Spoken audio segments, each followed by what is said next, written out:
Diver's Cemetery. Have you guys ever heard of the Blue Hole? I was scrolling YouTube and saw a dive channel calling it the deadliest place on earth. I still don't even know why. The Blue Hole's reputation didn't come out of nowhere. Divers whisper about it like a curse. Most who underestimate it never make it back. Sinking uncontrollably 91 meters to the bottom of a blue hole in 3 minutes. This diving instructor found himself in one of the world's most well-known diving accidents, which started as a thrilling dive turned into a horrifying nightmare. A camera mounted on the young diver recorded his final moments. Dropping 90 meters in 3 minutes is like free-falling past a skyscraper, except there, the deeper you go, the more the ocean squeezes. Down there, every second feels heavier than the last, like the water itself is hurting you. On April 28th, in the year 2000, during a vacation in Dahab, Egypt, the 22-year-old Russian diving instructor Yuri wanted to do a technical dive to the bottom of a deep blue sinkhole. He asked around for an experienced technical diver to accompany him, but they all refused, telling him that it was too dangerous. He had to know what he was doing, right? Nobody just drops into a place that deadly without serious prep. Prep here meant weeks of planning. Spare tanks, special glasses, and drills for every emergency. Without that, diving the Blue Hole is like skydiving without a parachute. Despite the refusals, lack of special equipment, and just 2 days to prepare, the young diving instructor decided to do the unthinkable. The Blue Hole is a massive natural sinkhole sitting just a few meters from the shore, located a few kilometers from the city.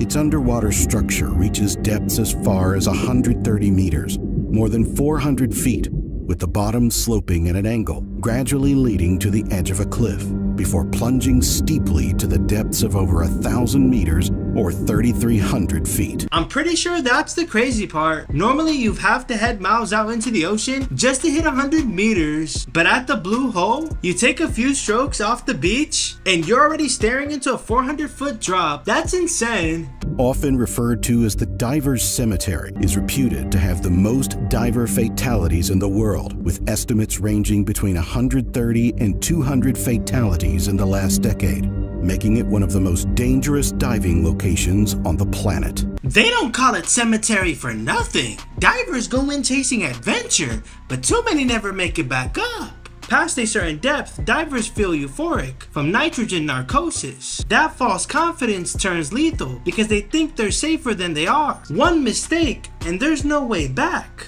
To what extent Yuri was aware of this is uncertain, but what he surely didn't know is that his stubborn dive would soon become a nightmare. With his diving gear equipped, Yuri entered the water at around 5 p.m. To document his journey, he wore a video camera strapped around his head to show the dive from his own perspective. This man's went down like it was light work. Head cam on like he's shooting content. That gear don't make you invincible though. Ocean don't care what you rocking. 3 minutes in the deep and you already playing with forces way bigger than you. Several other divers were present, as seen in the footage. What the camera doesn't show is that, according to witnesses, Yuri was not wearing an extra diving cylinder. This was a critical mistake. Without it, he risked suffering nitrogen narcosis. Diving that deep with no backup tank is like gambling with your lungs. One failure and you're done. That second cylinder isn't just extra. It's the difference between fighting your way back or never coming up. Without it, you're asking the ocean to decide your fate. Nitrogen narcosis clouds your mind like alcohol. The deeper you go, the foggier you think, and the deadlier choices you make. As Yuri descended, he slowly started moving away from the group, and the number of people around him decreased. Soon, it was just Yuri and his rolling camera. At first, everything seemed fine. The sunlight grew dimmer as Yuri slowly sank deeper into the ocean. Whether he was aware of it or not, every few meters, his consciousness was slowly beginning to change. At 10 meters, or 33 feet below, his lungs were now only taking in half the amount of air they had been at the surface. I bet you it felt chill at first, then his own gear flipped on him. Go a bit deeper and everything shrinks. The suit hugs tight, the air vest goes flat, and you start sinking faster without noticing. And once the light fades, you by yourself. However, he was steadily breathing denser and denser air, and his bloodstream was absorbing more and more nitrogen. Recreational diving guidelines forbid traveling lower than 130 feet. Yuri was descending well beyond 40 meters. But worse still, he wasn't actively monitoring his depth.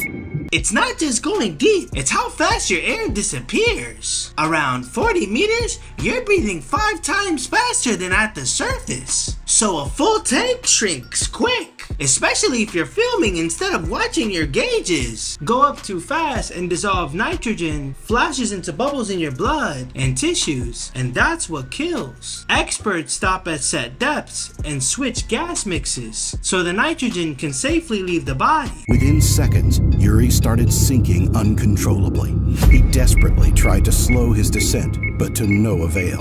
Inflating his buoyancy control device had no use. He was too heavy. The water pressure increased rapidly, which in turn increased the pressure inside Yuri's lungs. He began to panic. Can you picture sinking deeper and deeper, knowing nothing that you press or pull can stop it? That's straight up terror swallowing you whole. The surface of the water continued to disappear above him, and nitrogen narcosis impaired his mobility and distorted his mind the further he plummeted. In what seemed like mere seconds, he was past 80 meters, more than twice the limit for recreational diving. Dog, all this chat about some so-called recreational limit? I didn't even know diving had a rule book like that. That 40-meter limit isn't random. Diving agencies set it because the brain starts misfiring once you push deeper. Cross that line and the danger spikes fast. In a desperate attempt to rise to the surface, he tried to inflate his buoyancy control device even more, but it was already full, and suddenly it burst open. Air rushed out of his chest, sealing his fate. Finally, at just over 91 meters, Yuri landed face down at the bottom of the sea. Man, it hurts, because he probably thought he still had time. Nobody dives expecting it to be their last breath. It's not stupidity, it's being human, thinking you can push a little further. But sometimes that little further is the line you can't ever come back from. At 5:11 p.m. on April 28, 2000, the camera stopped recording. Yet remarkably, this isn't the last thing the camera would ever capture. Roughly a week later, on May 5th, the camera would again be turned on, this time in the hands of a local Egyptian technical diver named Tarek Omar. What he discovered that day would send shivers down your spine. In the span of just over 7 minutes, Yuri had gone from standing on a sunny beach to lying dead on the bottom of the blue hole. I can't even picture what kind of camera makes it that deep. Most would have cracked way before 90 feet. Even the strongest gear isn't built for that depth. Seals crack, circuits fry, and the ocean eats the tech alive. Yet somehow this lens stayed open long enough to capture his final descent, like the sea itself wanted a witness. And he had captured the whole thing on video. Now he was a grisly discovery waiting to be found. As the local diving expert with vast rescue experience, Tarek Omar had the unenviable task of being the guy to call when accidents happen at the world's deadliest diving site. Omar treats every emergency like a rescue mission, but sadly, all too often they end up being about simply recovering the body. The case of Yuri Lipsky was no different. Leaving him down there ain't an option. His fam need that closure, but pulling the body up from that deep, that's fighting straight pressure, heavy gear, and your own breath the whole way up. One wrong move, and you joining him at the bottom. First, Omar had to enter the blue hole and examine the situation. The site is so big that this took an entire day. Omar says he eventually found Yuri lying face down on the ocean floor, motionless. There was nothing Omar could do. Yuri had clearly been dead since well before anyone knew he was missing. Picture searching a place so wide, it eats a whole day just to find one diver. Down there, every shadow plays tricks, like the ocean's hiding secrets. Believe it or not, some divers who went down there were never brought back. The blue hole is so deep and disorienting, it hides bodies for years. Families are still left waiting, never knowing if their loved one will surface. Mistakenly, Omar thought this part in the ordeal was now over. It was only after contacting local authorities and sorting through the wreckage that Tarek Omar made a heart-stopping discovery. The camera had survived. Not only that, but the video it had captured during the dive was still intact. Watching that tape feels like you're right there. His breath running out and the panic settling in and the ocean closing over him. By the end, it doesn't feel like you're just watching him die. It feels like the sea is dragging you down too. Omar likely became the first person to view what is now one of the most viewed diving videos ever recorded. As devastating as it was to watch, Omar says the video seemed to confirm many of his suspicions. He now believes Yuri died due to 3 main causes. 1. His gear made him too heavy. 2. His vest failed.